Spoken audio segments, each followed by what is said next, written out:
Ladies and gentlemen, welcome to another episode of the Do You Remember podcast. My name is Adam Anwar. I am your host, and today I'm joined by Mr. Keith Wilde. I'll do. Hey up. And today we're going to be talking about WrestleMania 17. So for those people who might not know, can you give us a brief synopsis? What was WrestleMania 17? WrestleMania 17, it was the peak of the Attitude Era. It was arguably the best WrestleMania in history. And it was pretty boss.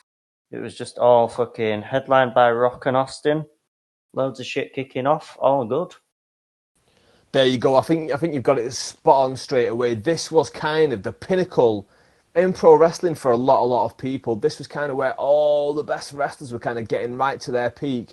All the fandom was getting to its peak. And the WWF have just bought WCW, so all that rivalry was over. We're going to get that huge payoff of a lot of angles as we're about to go in a complete different direction. But when did you first become a pro wrestling fan?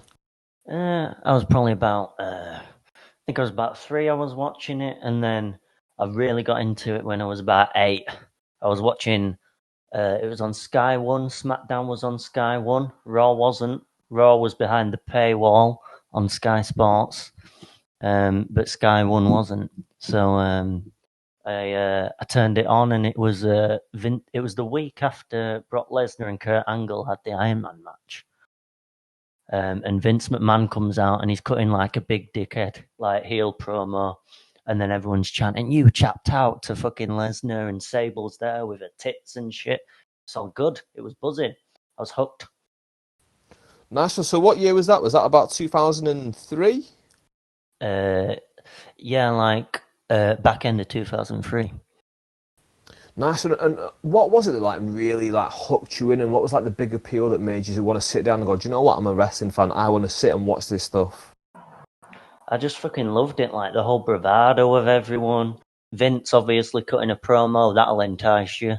Lesnar also cut a promo, but they gave him limited time, I think, on a microphone, so if it had gone a bit longer, I might not have been doing it, been into it as much. And you mentioned like you were watching it when you were 3 years old, so was like someone else in the household watching it, or was it just you, or what was the story there? I think it was just on, probably, like just on in the background and that. Fair enough. And going around to mate's house, they had like SmackDown Just Bring It and shit like that. That's true, because like the video games are kind of one of the big pulls for a lot of people, aren't they? Like I remember in the Super Nintendo days, like No Mercy and all those WCW games used to get a lot of people into wrestling who weren't wrestling fans. So did you and your mates have that same experience in those PS2 days with all those SmackDown games? A little bit, yeah. Like it was just a fucking mint game. Like it was boss, proper boss. Like you can get really invested in them games. Loads to do on them. You know, the thing is, like, I never had a PlayStation 2. I went straight from PlayStation to end up having an Xbox years and years later, but I completely missed that whole PlayStation 2 generation. So, like, what was it about those games that, like, hooked you in? There's just loads of shit to do. This was like an Attitude Era game as well. Just Bring It was like, you could go backstage and there was all the hardcore, like, chasing the hardcore title. It was just like, it emulated that kind of Attitude Era nutty shit that was going on all the time. Nice one. I'm going to have to check those games out sometime. But yeah, while we're here, let's talk about WrestleMania 17. Let's dive straight into it. It took place in Houston, Texas, in the Reliant Astrodome. 67,000 people in the stadium, which was really weird for WWE at the time, because before this, they weren't doing WrestleMania in these like huge stadiums, were they? They were doing them in like the small arenas, which when you look back at them, they've got some like really good WrestleMania shows, but in these like really small arenas, and it doesn't really seem fitting, especially nowadays when you get some of them in like really big stadiums, and they're not that good, or like the one that we had recently, where it was kind of an okay passable show, but there's absolutely no one there. That was weird, wasn't it? Yeah, it was just awkward, mate. Just really awkward. Yeah, man. So let's dive into this card then. Let's dive into the very first match on the card. Yeah, so we had Chris Jericho versus William Regal for the WWF Intercontinental title match. Now, straight away, we're kicking off with Chris Jericho, a guy who's largely considered as one of the best wrestlers of all time. You got him against William Regal, one of the best British wrestlers of all time. This is going to be a classic match, and we're going to kick off WrestleMania like this. What do you remember about this match? This match is fucking boss. It's William Regal, and fucking, it's a really decent contrast to styles, right? Because Jericho comes out and he's like, "Yeah, baby!" and doing all that shit. And then it's like, break the walls down, break the walls, all that shit. And then he's like doing this kind of rock and roll bravado. And then Regal comes out and he's got like this fucking wanky posh music that's like really fucking dorky. And they're fighting in the video package shows that the reason they're fighting is because Jericho got annoyed at William Regal and he pissed in his cup of tea, and William Regal drank it, right? And obviously they're fighting over that and the Intercontinental title. But it's a sick match, man. Like, the opening's like really technical, like wrestling. It's really cool. Regal starts to wear him down, and he fucking shoves Jericho's elbow into turnbuckle, the classic. Does an underhook suplex from the top rope. It's fucking mint. And then Regal takes off the turnbuckle. Jericho's like for the whole match trying to get him in the walls of Jericho, the balls of Jericho, and he ends up in the Regal stretch. Regal's fucking stretching him open like a virgin bumhole, and then fucking Jericho shoves his head on the exposed turnbuckle, and then Jericho comes on his back. Jericho makes a comeback. And then he hits the Lion's Salt. Big pop, lit as fuck. That is the most Keith Wilde description of a wrestling match I think anyone could ever hope for. Replacing words like walls with balls when it doesn't really fit. I mean, that's Keith Wilde all over, isn't it? Yeah. So, what do you think of these two wrestlers? Because you strike me as someone who is really, really team Chris Jericho. Yeah, Jericho's boss, mate. Jericho's just fucking. I could listen to him talk for hours, like. Just the way he fucking commands a stage, like, he can just chat shit for days and he's so entertaining. And his bravado's mental, like, he's just great. He's just boss, like. And then Regal's really good with all his faces and stuff, all his little facial expressions, and they're both obviously really boss wrestlers. It's really interesting because I never would have thought in a million years Chris Jericho would have got to the level where he is today, where he is respected across the board by pretty much everyone who is a wrestling fan as one of the best of all time, regardless if it's top 5 or top 10 or top 20, whatever you want to list him as. He's always considered as one of the best of all time. But when I first saw him, he was in WCW. He was a cruiserweight wrestler, and I never really took him too seriously. I thought he was okay, but in complete honesty, I didn't really see any difference between him and a lot of the other like American cruiserweights at the time, which there weren't too many to really choose from. But Jericho's gone above and beyond since then, and really put himself. In the last few years, Jericho's just fucking absolutely bossing it, isn't he?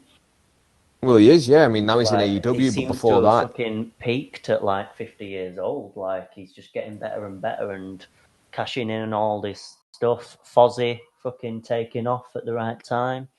He did the big match in Japan and then AEW champion. He's just fucking boss, mate. Absolutely boss. All these different careers he's got have all peaked at the same time. Just like a lifetime of work has all kind of worked out for him.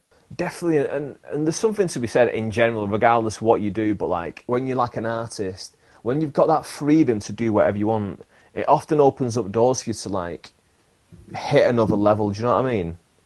Yeah, I mean, if you give like a fucking someone who don't know what they're doing full reins, it can like be really fucking bad. But then if you give someone who knows what the fuck they're doing, if you give them just full creative control and have the trust to let them do it, you just get an amazing product. And I think that's what this WrestleMania is. It's just people being able to do what they want, all the wrestlers being creative. I think there's definitely an element of that there, isn't there? There's an element of that, and there's also an element of Vince McMahon is kind of also getting to his peak, in my opinion, of his kind of creative peak. Not necessarily his creative peak, but his kind of peak as ruling this wrestling world as an industry, and he's just hit that point where he's really been vindicated, and he's now bought all of his competition. It's not like nowadays where New Japan Pro Wrestling is amazing. In these days, it wasn't really that great. Nothing was really popping off in the UK at all. Then Mexican wrestling wasn't really a thing either. So Vince McMahon now at this point, he's sat at the top of the pro wrestling world, and he's putting on this absolute showcase of his wrestling. Yeah, it's a great match, man. And Jericho's just boss. Right, so match number 2, we had Taz and the APA, Bradshaw and Farouk against the Right to Centre, Bull Buchanan, the Godfather, and Val Venus. Take it away. Fucking really good, man. Like, Right to Censor come out and do a heel promo, And no one even likes him. Even Paul Heyman, who's the heel commentator. That's how much heat these guys have. That's how bad they are. Like, they're the ultimate, like, annoying pricks.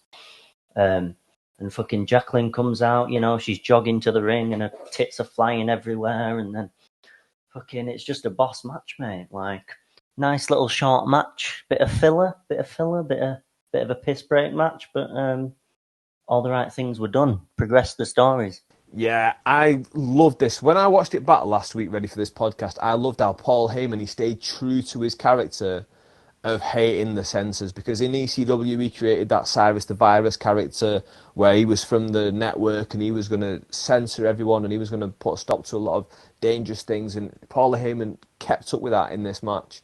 And to an extent, I suppose the right to censor copied from Cyrus the Virus, but yeah, he kept up with that, like, or hating that. But again, let's touch on that.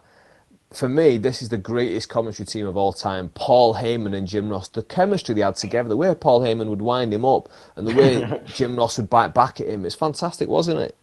Absolutely. Heyman's just fucking the best winder up in the game, man. He's the best promo going. And Jim Ross, obviously, is that kind of straight man and good guy kind of thing. It's the perfect, like, contrast that they have. Definitely. The only problem I have with Paul Heyman nowadays is I kind of feel like he does the Bit same samey. thing over and over again. Yeah, a And little bit.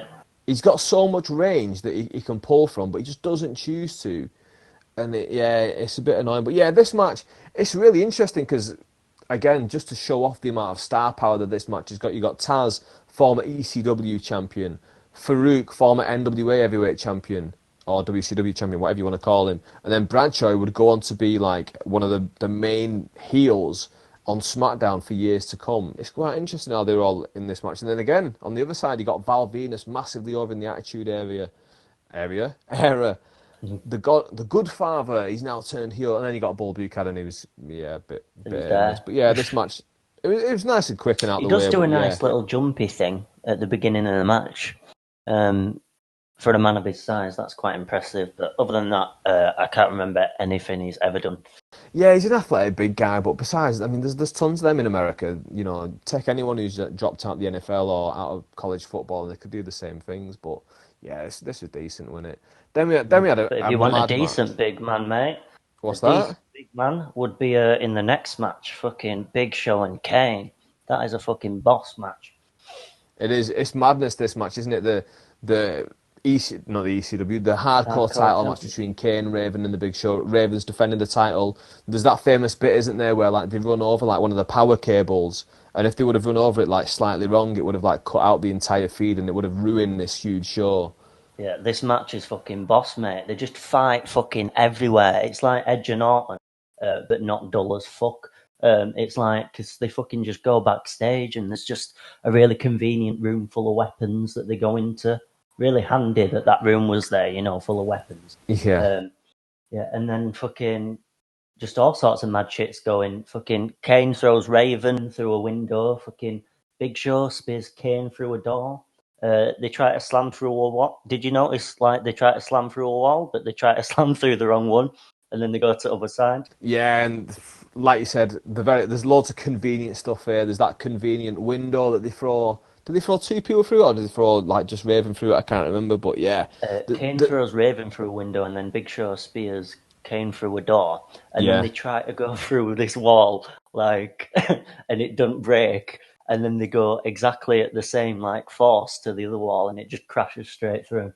Yeah. There's that part as well where like Kane he runs over Raven with the bloody little golf buggy. Hits him in the leg.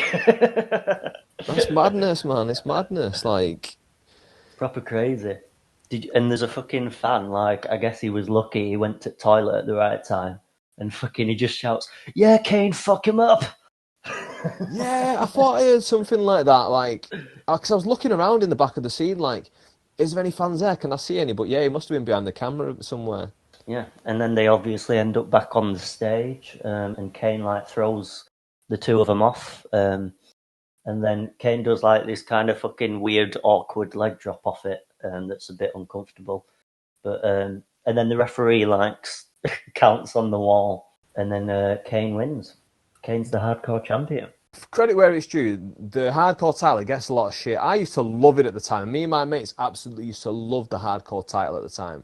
It's And boss. There's so much you can do with it, like the 24/7 rule as well. I definitely, think and our Truth's killing it now as well with that. definitely, I don't know what the common consensus is with that 24-hour title, but I can only imagine how much kids the age that I was when I was watching this show, about 10, 11, 12 years old, I can imagine kids nowadays with that age range absolutely loving the 24/7 title just for the same thing. And the fact that Gronk has won the title, to us, is stupid and I hated it. But realistically, if this happened when I was like 12 years old and someone like Dennis Bergkamp won the fucking ECW, the hardcore title, I'd be going mental. It's mad. So that match is done. Then we go backstage. Fucking a bunch of shit happens. Jonathan, nothing really of note. There's like The Rock putting up his coat and shit. But Jonathan Coachman interviews like some random Australian from the crowd because I guess she came from really far. Like that's the reason they're interviewing her. And she is the least charismatic human being I think I've ever seen on a television program. It's just a really uncomfortable interview. Um, but it's all right because the next match is about to be fucking boss. Do you know what? WWF, they used to do a lot of that stuff in those days where they would just go to someone in the crowd and they'd interview them. And it'd be someone who'd won a competition or someone who'd travelled really far. Like she was like, "Oh, I've travelled the furthest," wasn't she? Saying that, and like the conversation would go one or two ways. It'd either be some knobhead young lads who'd just be like, "Woo, yeah, America, woo," and all this stuff, or they'd just be like, "Yeah, I'm here at WrestleMania. Yeah, I'm really looking forward to it." Like, fucking tell your face then. Like, come on. It's a bit of an awkward one, isn't it? You think the next match was amazing? It was all right. It was decent. It was good. Eddie Guerrero versus Test. Perry Saturn comes out with Eddie. He's got a daft hat on. Eddie's roided up to fuck. He They've is, isn't got he? fucking Oof. boss theme songs. Latino Heat. Latino Heat. And then Test comes out. Fucking Test. Boop. Test. Boop. Boop. Test. Boop. That one. And then fucking yeah, they have a little bit of back and forth. Test hits a power bomb, but JR goes, "Oh, it's a poor bomb," which sounds more like something the US would send to like the Middle East or something. And then fucking, it's good. Like Eddie's cheating, does a dick kick. The Radicals are interfering, and then they distract the ref, and Eddie hits him with the European title belt and wins. And then Eddie puts on the daft fucking hat that Perry Saturn came out with. He does. Do you know what the mad thing is? When the Radicals came over from WCW, Perry Saturn was my guy. Out of the group, he was my guy. What? And he's the one that I wanted to see go the furthest. And he's the one who really did nothing. I mean, Malenko didn't do too much in the WWF, but Saturn didn't do much even. It really annoyed me. But and like you look at him nowadays, he's like one of the last ones living. But he was homeless recently. Did you see that? He was homeless. Yeah, like he got addicted to crack or something like that. Ended up being homeless. No one had heard from him from years. And then, like, just all of a sudden, I think a fan saw him or someone like that, and like got his life back on track. But he said, like, for years, people would like recognize him when he was homeless and be like, "Aren't you Perry Saturn?" And he'd be like, "No, fuck off," and try and beat him up and shit. No, fuck off. And like, yeah, it's you madness. But imagine yeah, seeing that shit? I'm eating, by the way, sorry. no worries, no worries. But yeah, like, I suppose this was a decent match, Guerrero versus Test, and Guerrero, as we know, he went on to become like one of the most fan favorite wrestlers of all time. Like, if you ask anyone now who's kind of lapsed fan and they don't really watch too much anymore, they will tell you how much they love Eddie Guerrero and how much they loved Chris Benoit's work as well. And like Guerrero managed to get himself to that like kind of elite level, which if you would have asked me at the time in 2001 where I think Eddie Guerrero would be in like 6 years' time, I would not say one of the most fan beloved wrestlers of all time. And he became that. Next up though is a fantastic match. I absolutely love it when these two guys get together. Any mix of these two guys. The win with Jericho the year before, but now we've just got a straight up singles match. Chris Benoit versus Kurt Angle, two of the best pure wrestlers in the WWE. Chris Benoit, an absolutely magnificent pro wrestler in his time. Obviously, he did what he did. We don't need to qualify it with that stuff, but he was a marvellous wrestler during his day. Kurt Angle, absolutely incredible. What do you remember about this match? Great match, mate. Before the match started, a couple of segments before, he's backstage with Edge and Christian, and Angle's just watching the telly, and he's just watching a video of Chris Benoit making him tap out. And he's going, it didn't count because it wasn't a match, it was just, and he's like really fuming about it. But Angle comes out, he does like a heel promo, he's like calling them all hicks and shit. This is the thing, he says lose the cowboy hats, and fucking Heyman goes to JR. He's speaking to you, yeah, lose the cowboy hat. Yeah, then he says, can you imagine someone calling WrestleMania wearing a hat? Well, obviously Heyman's wearing a hat, but Kurt Angle, his range, not just to be a fantastic athlete and to transfer that into pro wrestling, but his range to do all that comedy stuff backstage where he's saying, like, you do realise if there's no referee, it doesn't really count out as tapping out. And then his range to, like, go out there and, like, do the heel stuff and, like, make them all hate him. It's just fantastic. He can talk like a motherfucker. I don't know what happened the last few years. He's been, like, the general manager and stuff. But, like, I don't know I don't know where his charisma's gone. It's fucking Austin Powers losing his mojo, mate. I think what they've done with him is they don't want him to outshine the current wrestlers, and if they let him just completely go, he would do, wouldn't he? So I think they kind of confine him not just a little bit. I think they confine him a lot and stop him from really saying what he could say, just so that everyone else doesn't look too bad. Robotic and just like didn't care about what he was saying and stuff. So Benoit comes out, he's getting cheered. Oh, how times have changed. Boo boo doo boo doo, boo boo doo boo doo. That song. And they I remember that song, yeah. Me and my mates when we were kids, I can't remember who came up, but one of my mates came up with Chris Benoit is here and he's really mad. Chris Benoit is here and he's having a wank. And I can't not hear it anymore. That's all I can hear. And I just picture like Chris Benoit coming out and like just like wanking at the crowd, like, oh my god. That fucking. But yeah, it's a good match, man.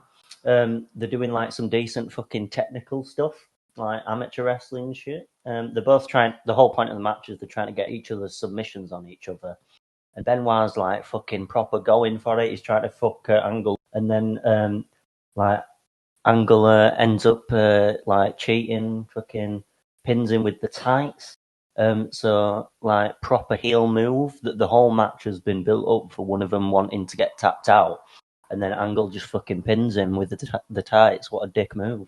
There you go, and again, just fantastic stuff, and what great chemistry these two had, like absolutely brilliant stuff. Next up, we've got a women's championship match. Ivory defending the title against China. Now, Ivory was with the right to censor, but they were all banned from ringside. So, China's got her very first ever shot at the women's championship, and it's against Ivory. One-on-one, mano y mano, hermano, even, for females. But yeah, China versus Ivory. Quick squash match. China just muscles it through, gets the win. I thought they should have gone with China for a long time as the women's champion. They could have even brought women over from WCW and had them just dominate and roll through them all. But what do you reckon to this one? I've just got like 3 notes on this. I've just got the first note is I've done a lot of Jack into China porn, and then China squashes Ivory, and then I paused it to go and wank to some China porn. Rest in peace, China. Oh, I forgot that she did that. Oh man, what a weird life she had. Like she was like a bodybuilder, and then like I don't know, she got spotted and ended up in a relationship with Triple H, and then ended up like coming onto the scene. I don't know if you weren't watching at the time, but I don't know if you've gone back and watched it since. But when China first came onto the scene, and she was like the female bodyguard of Triple H. What a great fucking heel move, having a woman to like defend him, especially in those times in the mid-90s when they were a lot more sexist towards women in pro wrestling. It's a nice chicken shit heel kind of thing to do. Exactly, but the way that China would absolutely dominate people, and like Marlena, the way she ragdolled her, I think it was a Royal Rumble one time, she was properly scary. So she has this wrestling run, and then obviously Triple H cheats on her with Stephanie McMahon, and then like now her boss's daughter is going out with her ex-boyfriend. She starts doing meth and shit with X-Pac and all sorts. Exactly. First that sex tape leaks, and then she decides I'm going to do some porn, and I think she ended up killing herself in later years. And what a sad tale. Have you seen the blow bang? Have you seen the gangbang one? Where they're all dressed up like Like, there's someone dressed up as Hulk Hogan and someone as Macho Man and Austin and Rock and Vince McMahon and shit. Like, and it's just her sucking all the dick. It's pretty I've funny. not. I must have missed that one, mate. It's a good one, mate. She gets plastered. I'll have Absolutely to take your plastered. word for it, to be honest with you. It's not on my watch list. It's not on my hate list. But yeah, as long as you enjoy it, that's good enough for me. Tell you But what, mate, yeah, I've got fucking, the free trial for Pornhub Premium. Have you done that yet? I've not, mate. Quarantine. No. Oh, mate, it's absolutely boss, mate. Totally, like, not worth the money at all. But the free week, like, I got quite a lot of jacking done, man. Right, I can only imagine all the free time that you've got as well. Yeah, like, absolutely, just loads, mate. My walls weren't white before, but they are now. But they now Redecorated. dripping with quarantine. They are absolutely dripping with quarantine. Right, next match, we've got the street fight. Now this match is a classic match for two people who aren't wrestlers. This is a proper classic. Shane McMahon versus Mr. McMahon. What do you remember about this one, mate? I've got my notes here. But Foley's the ref. Shane's there doing his weird fucking punches. Jumps off a tall thing. Linda's pretended to be comatose for the whole match, right? She's in a That's wheelchair. so weird, isn't it? And she's got like, I think the level of commitment she's got to this role is pretty boss, because she's doing like this twitchy eye thing for the whole fucking match, like, and she's proper like going for it, like she's really trying to fucking do it. And just think, this is someone who wanted to break into politics, and it's just so weird. Can you imagine like that being your local politician or whatever, and then you've just got video of them just sat in a wrestling ring pretending they're in a coma or whatever. It's just so weird. I don't know what this says about me, but I'd probably want to vote for him more. Doesn't surprise me They're a that bit now more you say real, it. To be honest with you, the McMahons, they were known for this like brawling style because obviously they're not wrestlers. They're known for this street fighting style and just hitting each other with all kinds of stuff. This match is famous for a couple things. One, Mr. McMahon was in a storyline with Trish Stratus at the time where like he was having an affair on Linda, but Linda was in this comatose wheelchair, and then Trish Stratus is pushing her out. Then Trish, halfway through the match, she turns on Mr. McMahon. Towards the end of the match, Linda McMahon like gives a low blow to Vince McMahon, and also that coast to coast from Shane McMahon. He kind of stole the Van Terminator, but who cares? It was a great sight. Shane McMahon leaping off the top rope all the way across the ring and then nailing Vince with that garbage can. Fantastic Boss, stuff. that pop when Linda comes up, when she stands up, is like the fucking funniest shit ever. Like, the whole crowd's just like, oh shit, she's not comatose, oh shit, yeah. It's just funny as fuck, mate. And who thought that would have been like such a big thing? If you write that down on paper and you give it to me and say, listen, this is going to be big, I'm going to be like, this is crap, throw it away, we're not doing this. But it really works, and it shows the genius of Mr. McMahon, Vince McMahon at the time. Like, he managed to make so many things work. He knows how to tug on the heartstrings. He did at the time. I think he's lost it now, but yeah, he definitely did at the time. What did you think of the match? I thought it was good, man. Like, Shane's obviously pretty good. Apart from his weird punches are just fucking awkward to watch. The really quick fucking weird ones. Anyway, so next match, this is one of the all-time favourites. Anytime I have a friend and I want to show them pro wrestling and I want them to look at pro wrestling and I want them to get it, why I enjoy it so much, I show them this match.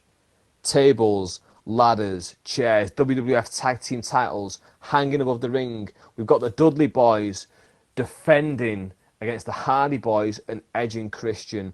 Rhinos with Edge and Christian, Spike Dudley's with the Dudley Boyz, Lita's with the Hardy Boyz. It is an absolute classic of a match. Bodies being broken in half and being mangled all over the place. What do you remember about this one? It's just absolutely fucking boss. It's just like 100 miles an hour, shit happening all the time. Obviously, they'd had the match the year before, but this time they've got all the managers this time, so it's proper boss. Just a massive spot fest. Everyone's jumping off tall shit. You can see Lita's thong. It's fucking great. It's just mad shit going down. Edge and Christian win. It's pretty dope. And after this, I paused it to see if there's any Lita nudes, and there's not. Was that upsetting for you? It was a little bit, mate, yeah. There's a deep fake, but they're not the same. A what? A deep fake. What's Do you know that? what a deep fake is? I don't, where mate. it's a recent thing. Like they can fucking computer generate like CGI a face onto like a Snapchat filter a little Right. bit. Like you know when have you ever seen like an impressions comic?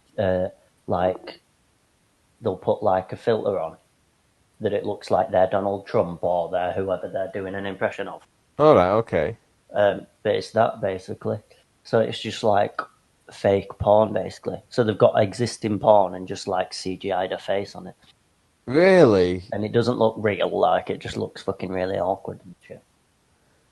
That's so weird. Like, who's spending the time? And it doesn't even look good. So, who's spending the time making this stuff? I don't know. But the technology is I think it's quite easy, like it's the quicker way to do it. Like you can do it like a quick way. But she obviously like the technology isn't there yet. That's interesting. Yeah, you learn something new every day. Every day is a school day. So deep fakes, everyone. That's something to look out for. But yeah, this match is interesting and like a lot of the stuff with Lita. I remember I think at one point she pulls Edge off the ladder or something, and like obviously it's got little hints of what's going to happen in the future, imitating life a little bit. Obviously, she left Matt Hardy, who she was real life engaged to at the time, and then ends up going off with Edge. Do you remember that happening in real life, or? Um, just about, yeah. Because I remember I had a magazine once, and it was just Edge, fucking going through all these hate mail and like just shitting on all these fans who were on it, sending him hate mail, Really? and he's like reading it and just being like proper fucking cocky about it. Wow. The Edge was a great heel after that happened. It was He like a was. big He deal, was. wasn't it? I was in my first year of college when that all went down and that news hall broke. And there's a lad in my class called Andy, and like we were like both mega into wrestling. I wasn't really watching wrestling at the time, but I kept up with everything online on the dirt sheets and stuff like that. And when that broke, I hated Edge so much. I remember breaking the news to him like after ECW One Night Stand, and everyone was booing him and saying stuff. I said, "Yeah, it's because of this," and he was like, "What? That's real." And after that, I hated Edge so much. And then when they brought Matt Hardy back and Edge beat him, I hated him even more. And he was such a great heel. And it's only now when he's really just come back. And I watched that documentary recently. Have you seen it?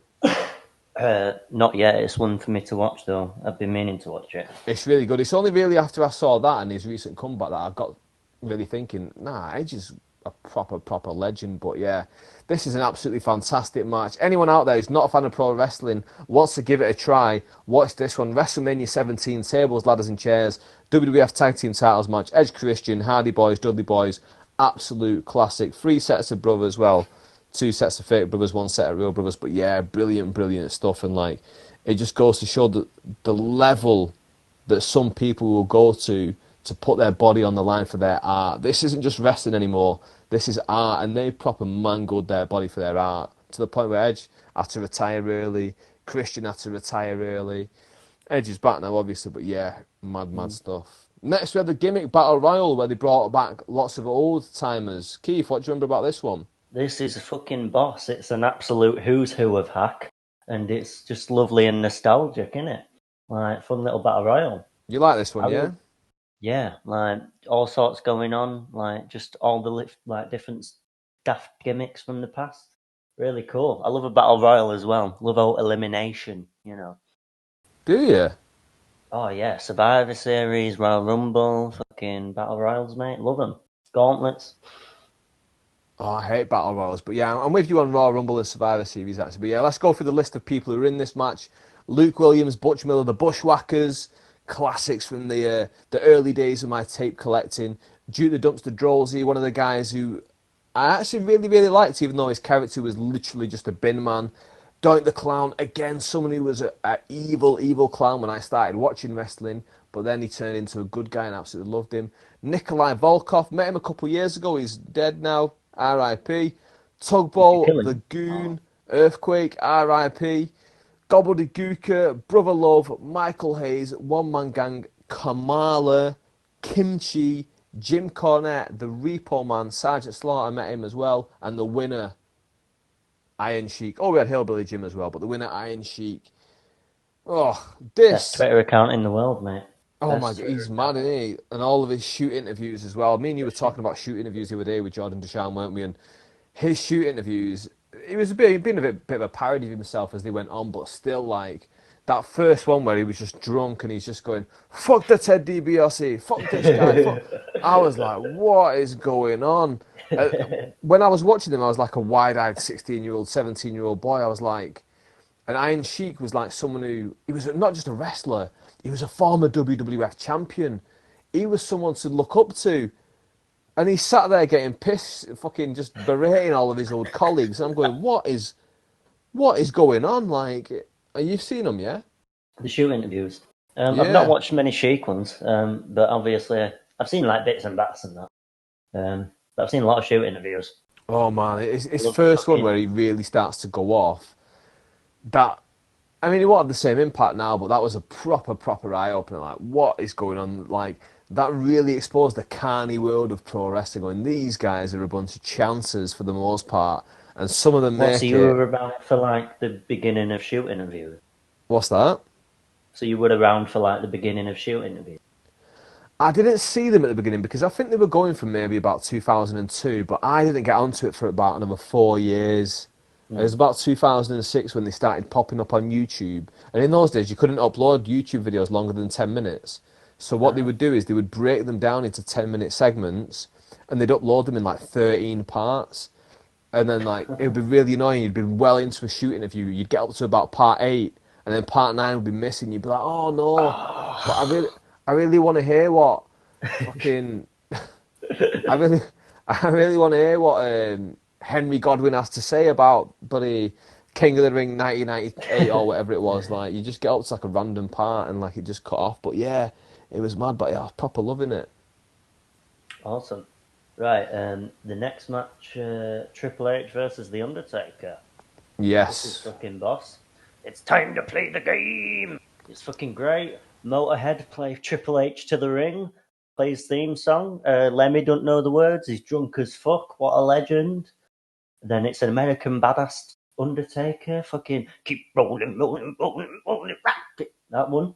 I think in this one, the mystique of the Undertaker is a little bit ruined by the fact that he hasn't dyed his hair, and you can tell that he's ginger. Like, you know what I Mm-hmm. mean? Like, he's meant to be this big scary zombie and shit, and he's a fucking ginger, mate. Like, what are you Ah, fucking Ed Sheeran or some shit? the days of the zombie were over. Now he's in the American. It's the American badass at this point, isn't it? And like, yeah, Undertaker versus Triple H. This is their first in a trilogy of WrestleMania matches, isn't it? And Undertaker wins every single one. Which, say what you want about Triple H and his shovel, it just could not dig Undertaker's grave, could it? Could not, mate. But yeah, Fucking it's a good good match, and we're in. fucking This is fuck where they each other start up. to really realise that the streak is going on. So, what do you remember about this match? They just fucking beat the shit out of each other, proper fuck each other up. There's a big, massive choke slam spot. That's really good. There's a last ride to finish. Like, is it a counter? Is it? I think. I can't remember how it finished, but I think it did finish with a last ride. Yeah. Mm, yeah, a really good match. They're both bleeding and like just fucking each other up, mate. It's a good match. Two top brawlers know how to put on a match. And you weren't really watching wrestling at the time, were you? Because you said you got into it about a couple of years later. Yeah, 2003. So this will have been 2 years before. Oh man, like this was at the time when I was kind of at my end of my wrestling proper fandom. You know where you believe it's real? Mm. This was the end of those days where I believed it's real. And I like look at these stars you've got here: Undertaker, Triple H, and not just the Triple H we got now. This is proper Triple H. He's bodied up. He's got the long hair. He's got the attitude. He's really coming into his stride. The Undertaker, he can still go. He's not hobbling around the ring. You don't think he's gonna die every time he has a match. What a match! Great stuff. Nice penultimate match of the card. Because a lot of the times, what they do is they put like a bit of a shit match here just before like the main event. So like a bit Yeah. of breathing room, bit of a piss match. Go get a t-shirt, whatever. But now they put on a belter of a match here. Then we went into the main event. Stone Cold Steve Austin versus The Rock. What do you remember about this one? They fuck each other up. They go for ages. They both end up bleeding. They fucking have one of the best matches in WrestleMania history. And Austin at the end, he turns heel and he sides with Vince McMahon. Can you fucking believe it? It's mental, mate. That Biggest is heel turn ever. creatively the biggest mistake in the history of pro wrestling for me. Austin In the turning long run, for heel. sure. But that moment, I think, that moment when Austin turns heel, it's like, oh, fuck. I don't know, because I remember the moment I heard about this, because I didn't watch it live, because like I say, at the time I would have been like 11, 12, something like that. It was my second year of high school, yeah? And I remember walking into the playground, and I bumped into this lad called Chris Benoit. And Chris, I was good mates with him in primary school, but we didn't really talk anymore. But obviously, we both knew that we both loved pro wrestling. And just as I bumped into him, the topic of wrestling came up. I don't know who asked who, and like he said that he watched it, and I was like, "Oh, what happened in the end? Like, what was like? Who won the main event?" Because obviously, as a kid, you're desperate to know the results. You can't wait to get home. You want to spoil it for yourself. And it wasn't like nowadays we can just jump on and see all the spoilers on the internet. You had to find somewhere that had the internet first. So I asked him, and he went, "Oh, Austin won," and then he shook hands with Vince McMahon afterwards. And I remember like just being completely shocked, like, "What? That doesn't make any sense. Like, why would he do that?" And then when I watched it, I was like, "Huh? What's going on?" Like, it really ruined it for me. It really ruined the entire thing. 'Cause I wasn't a huge Austin fan anyway, but the fact that he'd like joined up with Vince McMahon, it made wrestling not make sense to me anymore. Do you know what I mean? Yeah. Because like that's what all of wrestling, all of the WWF have been built on since about 1998. So for years they'd been telling me this is what 97, wrestling really, isn't is. it? What's that? Is it 97? He started fucking Vince up, started stealing him and shit. Even 97, and so for like 4 years they've been telling me this is what wrestling's about. It's run by Vince McMahon, and he hates this guy Steve Austin who's on the come up, and now he's at the top. And now all these years later they go and now they're going to work together. It's like, what? I don't get it. What's going on? Why are you doing that? But yeah, great match, great match, and I think it is a really good signifier of the end of the Attitude Era, the Definitely. end of It's wrestling like being kind what of, it was. it closes off everything. Like, just everything, like, comes full circle, and it's really good. And it kind of sets up the next few years, the ruthless aggression shit See, it's and the interesting because invasion in it. you started watching really at that time. You see it as setting up all that stuff, whereas I see it as the start of the downfall of pro All wrestling. right, okay. That's how I see it. I I see think I this. think about like 2008, 2007 is where it started to. In fact, a bit earlier, like 2006, it started really dropping off for me. That's the beauty of it because like it's all there's no rules here. There's no like this is what it is. It's either good or it's not. It's just about what we all feel about it individually. And there'll be kids now watching wrestling going, "This is the best time ever now." Do you know what I mean? Could you imagine? So like it's always like that time when you're about 12 years old, I think, but that's the time that you look at and go, that's the best time. Do you know what I mean? Or maybe like that 8 to 12 range, somewhere in there when you were a child, go, that was the best time. That's when it stopped being good. When you But first yeah, start, when you think it's real, exactly. When before you you think find it's, out. that's the best time, that's the best time. But yeah, man. And for anyone who's ever been a fan of pro wrestling, you will look back at those times when you were a kid and you will say that is a time when it was the best. And this period, 2001, that's the period for me where I can look back on it and I can say this is the period where it got to its best and then it started to die off because we had WCW, we had ECW, WWF. I didn't have access to ECW, so I only saw WWF and WCW. And for me, that was the peak of pro wrestling. It was so good. And then a lot of people look back at this time as creatively the best time in pro wrestling history. And the way that this entire show, it builds up. We go from Jericho and Regal, two solid wrestlers, two guys very well respected. We go through to Taz and the APA against the Right to Censor. Kane, Raven, Big Show, Guerrero, Test, Angle, Benoit, Chyna, Ivory, Shane McMahon, Vince McMahon, Edge, Christian, the Dudley Boys, the Hardy Boys. Undertaker, Triple H, Austin, Rock. We slowly build through the card. We get better and better and better. There's some crap put in there, granted, but we get better and better and better. We put all these names in there. And then we reach the pinnacle of pro wrestling. Rock versus Austin. We have the match. It is fantastic. And then Vince McMahon kills wrestling by turning the best good guy, the top guy who was going against him for years, that he turns Stone Cold Steve Austin heel. Austin and McMahon, they join forces, and that really killed the love for me for wrestling. It killed the love for a lot of people. A lot of people jumped off watching wrestling at this point. They had the option to make it good. They had the option to make it better and keep going and push on with the invasion angle, WWF versus WCW, and they really, really shit the bed on that one. They made a huge mistake. So this, to me, signifies where the downfall of pro wrestling started, and that's why I really wanted to do this show. And when you said, Keith, that WrestleMania 17 is your favourite show of all time, I thought, brilliant, what a great show to do, because this is a very, very, very poignant time in pro wrestling history. So, overall then, Keith, what did you think of WrestleMania 17 as an entire show? It's great, man. Like, all the pieces, like, just fell into place, you know? It was kind of the peak of all these different wrestlers and all this storytelling and, like, the Attitude Era just as a whole.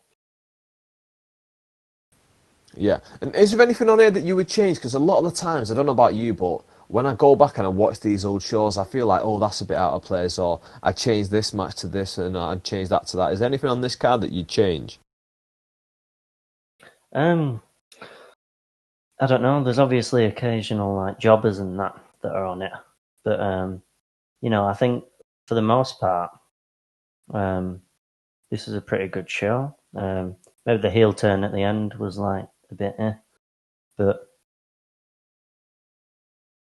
Yeah, as you a agree creative decision in the long run.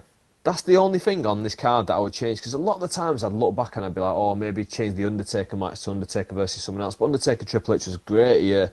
Austin Rock main event, that was fantastic. The only thing I would change on the entire show is Austin and McMahon teaming up. That's the only thing I would change. Besides that, I think this entire card is pretty awesome. So let's go through all the wrestlers, shall we? And you can give me some of your opinions on these wrestlers. So what are your opinions on Stone Cold Steve Austin? Steve Austin, buzzing, one of the best promos in the biz. He can just chat shit for days, man. Like, since he was like a young'un, since he was like in WCW and then in ECW, those promos are fucking mint. And yeah, it's just solid. You just want to, like, going back on the network and watching all the Austin stuff, that's definitely up top, like, and the level of crowd reaction he's got. He's one of the greatest of all time. Definitely, his crowd reactions are just a different level to anyone that we see nowadays. What about The Rock? Sure, The Rock, he's fucking, he can just chat, can't he? He's great. Like, he's just hilarious. Like, there's a bit someone had, I can't remember what fucking comic it was, but he was on about one of his girlfriends said to him that oh, I didn't know The Rock could be a really good actor. And then he was like, are you for fucking real? He used to do 20 minutes on the fly on live TV every week and absolutely smash it to fuck. Yeah, that's true.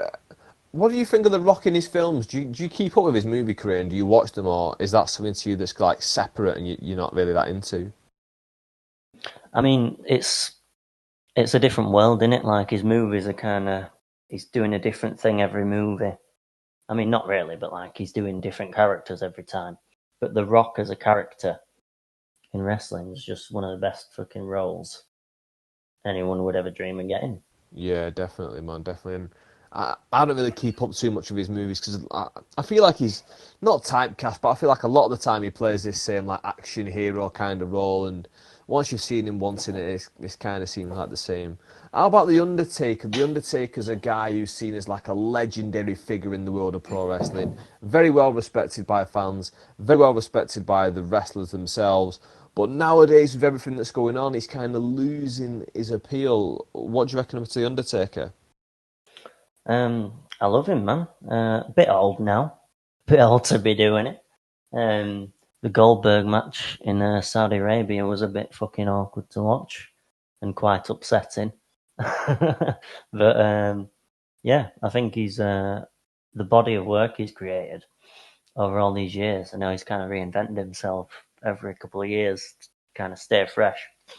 Not many people do that. They kind of stick to the same gimmick and don't change it much. Well, what are some of your favourite Undertaker moments then? You mentioned his body of work. Obviously, the Mania matches from about this Mania onwards are some of the best matches that have happened. And then obviously in the last few years are a bit awkward, but like you can't even from like doing matches with Hogan, like when he first started, like they've been gold, and then ever since he's like been smashing out big time matches for decades. Definitely. The match was at WrestleMania 24 against Shawn Michaels. I was at 25. The first one with Shawn Michaels. That for 25. me is one of the very best matches of all time. Also, my favourite wrestling match of all time is him versus Shawn Michaels, Hell in a Cell. So you're completely right with his body of work. And when him and Shawn Michaels got together and they were really, really up for it, there's nothing better in the world of pro wrestling for me.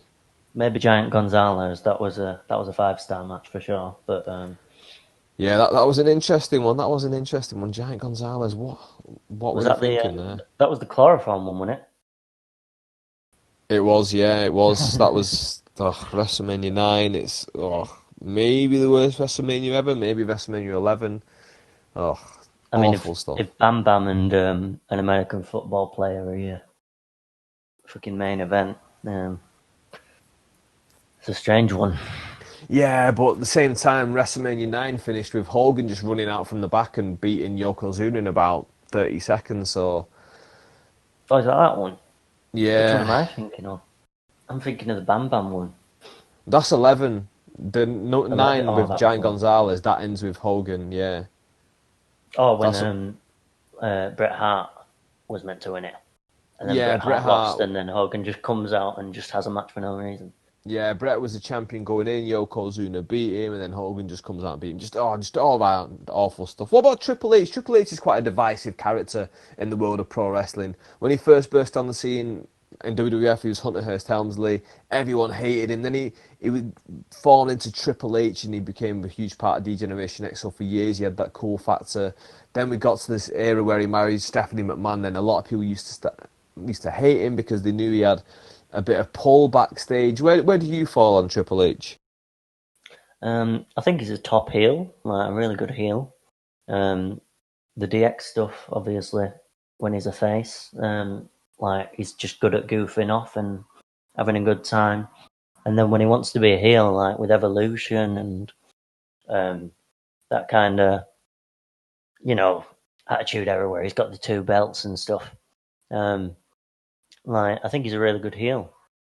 But I think for a good heel, you kind of do need to squash a bunch of people so that when you put over that last face, it really does rub off on them. You do. But I mean, Triple H's record's ridiculous. The amount of people that he beat and the amount of times when, if he just would have lost to them, it might have really made them as a superstar. Like, I go back to Booker T when he beat Booker T at one WrestleMania. Was that 19 maybe? 19, And if yeah. he would have just lost to Booker T, that could have made Booker T a real top level guy in the WWE. But Booker T never really quite reached that level. He never really won the title in the WWE, and he just kind of faded into existence. And that Kind of really did the could have King been the Booker moment. thing a bit later on, and then. Exactly, he kind of became a cartoon character. But yeah, What do you think to TNA? You big on TNA? TNA, it had its moments. It had its moments. Like, it used to be. Was it on Bravo in the UK? And I Yeah. remember It was on like Bravo and then Spike, and then fucking it just kept switching, didn't it, every year? Yeah, when I moved out of my parents' house when I was like 17, my mum asked me to move in with my granddad because my granddad was old and he lived by himself, and she said, "Listen, if you move in with your granddad, I'll get you like cable and internet in your room." I was like, "All right, no worries."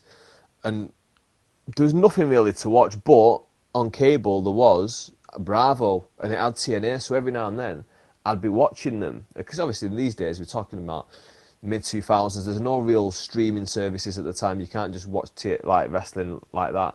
So TNA was the only wrestling I used to watch for a while, and they were good. They were good for a while. And obviously they got a few big lands from WWE. They got Christian, they got Kurt Angle, and then the big one for me is when they got Nigel McGuinness and he became Desmond Wolfe, because I was certain that Nigel McGuinness and Bryan Danielson were going to go to WWE and they were going to put on stellar matches and it was going to be awesome stuff.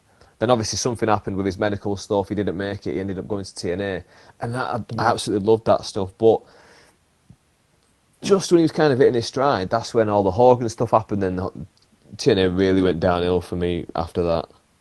Yeah, it was. I think when it was getting up to like from about 2006 till about 2010, like they had a few good months when Hogan came in, and then yeah, it just kind of went all WCW with the booking and squashing all the decent guys who ended up leaving.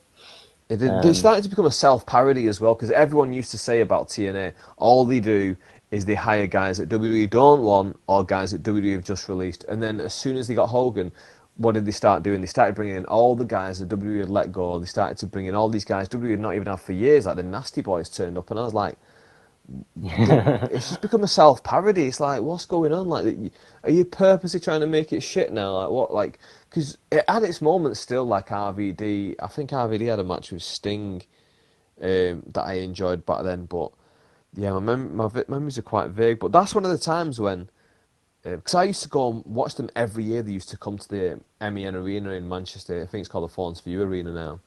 And I used to go and Yeah. watch them every year. And then one year, tickets came up to meet the wrestlers backstage, and I was about 20 years old at the time, something like that. And my mate, who I was going with, was like, "Listen, I think I'm going to go and pay to meet the wrestlers." And I thought, well, I'm going with you, so I might as well do it as well. So I paid like 70 quid, and honestly, if you see the pictures, they've all got stupid, ridiculous orange tans in the pictures. And like, why did I pay? And none of the top stars are really there. Sting was there, AJ Styles was there, Samoa Joe, Bubba Ray Dudley, but like Hogan wasn't there, RVD wasn't there. The ones I really wanted to meet, and it was a bit disappointing from that aspect. But how about you with TNA? What did you think? Um, I liked it when it was good, really. Obviously they had the knockouts division that was fucking way ahead of its time, I think. Definitely. For sure. And then yeah, it just kind of tapered off.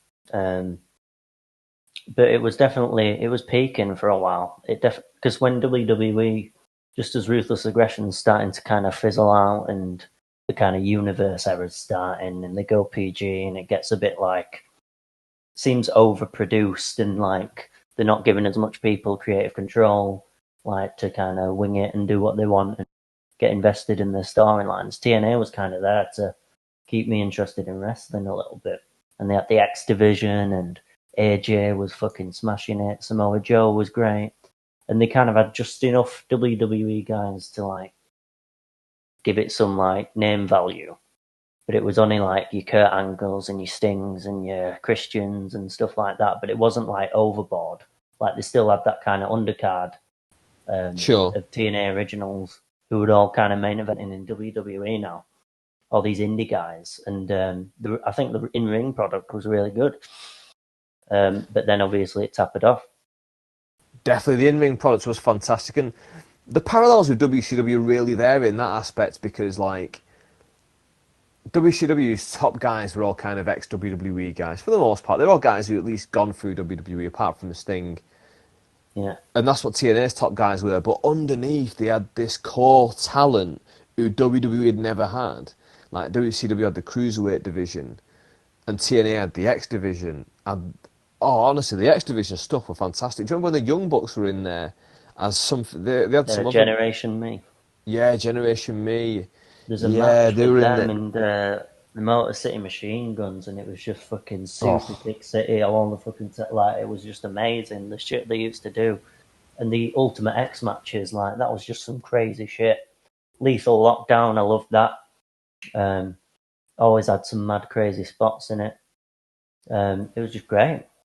Like it was Definitely, if you really putting took out a like the good top product 10 for them. matches from WWE and TNA during those peak TNA years, TNA would definitely rival WWE from that aspect. It's just from an overall package. Like we're looking at WrestleMania 17 now. From an overall package, you look at the show and you go, wow, top to bottom, you've got quality.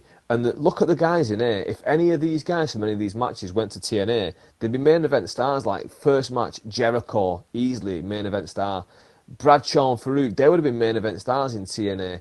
Kane, Big Show, Eddie Guerrero, Kurt Angle, Benoit, every single match you go through, Christian, Edge, Hardy Boys, Dudley Boys, Undertaker, Triple H, Austin Rock, and that's kind of the difference in level between like WWE when it was at its peak and TNA when it was at its peak, is that WWE as megastars, whereas TNA had some stars, some work ethic, some good in-ring work, but just all in all, weren't really at that mega level, and that's why they never really broke through. I mean, that's one of the reasons they never really broke through into the mainstream and became Yeah, it a was real kind of like rival. it was a good alternative. And then it was when they tried to stop being an alternative and tried to like go head to head. It was Yeah, it was like they didn't know what they were. yeah, they became WWE Diet, didn't they? Like the diet version of Yeah. WWE. What about other wrestling companies then? So you mentioned AEW, how we've been talking and stuff like that. Were you ever watching WCW at the time, or was that not something you had access to? Uh, I was born in '95, um, so no, it's all been like watching stuff back on the network and like Yeah. when I was younger, fucking buying tapes and stuff. No, that's fair enough. That's fair enough. And what about other Yeah. wrestling companies then outside the WWE? Because obviously you gave TNA a go first. I imagine that was the first point of call outside of WWE. Did you ever like really watch Ring of Honor or PWG was big for the time? Shikara was always on the surface coming up. Yeah. Well, they used to have in the UK. They used to have the wrestling channel. Do you remember that I do. on Yeah, Sky? yeah, I do. And that was literally just everything. Like they'd have I think Wrestle Talk had a TV, like a talk show that was kind of shit. And then it was just kind of the best of the indies, wasn't it? And Ring of Honor was on there. And it was just like a bunch of small promotions, just everything that was available. They put it on there. Um, so I'd watch bits of that, and then there's obviously like your fucking older like UK matches, like your Big Daddy and Giant A Stacks and stuff. I watched a bit of that. Um, and then yeah, just like occasional indies, but I'll kind of watch, like big indie shows, like just so like if they do the Tokyo Dome, Wrestle Kingdom, I'll watch a bit of that. Yeah. Like I'll watch the main events and stuff. Um, and then Ring of Honor, like I love going back and watching some of the old shit with that. Like the CM Punk and Samoa Joe matches, Daniel Bryan stuff, Bryan Danielson rather. Um, Yeah, and then obviously I'm loving what AEW are putting out right now. I think they're kind of smashing it. They are. I mean, I still think that New Japan is the best wrestling in the world. Whenever I go back and I watch any of that stuff that's going on, I mean, I don't think they're running at the moment, and I don't really watch much current wrestling as it is. I watch a lot of old stuff, but I don't really watch anything current. But when I do, New Japan is always the best product. No matter who they lose, they seem to have this real power of they'll lose stars, they'll lose people like they lost Shinsuke, they lost basically all the top guys from the Bullet Club. First it was AJ Styles and Finn Balor and Anderson and Gallows, and then they lost all the people who went over to AEW. They lost the Young Bucks and lost Cody Rhodes and Hangman Page. But regardless of whoever they lose, they just keep on trucking on and keep producing at that high level. I imagine it's because they keep other guys like Okada and Tanahashi to a certain aspects, but I'm not a huge fan of him. Okay, so that's all we've got time for today. I've been your host, Adam Anwar. This has been the Do You Remember podcast. Please hit the subscribe button so you're ready for more videos in the future. Keith, cheers for joining me today, mate. Yeah.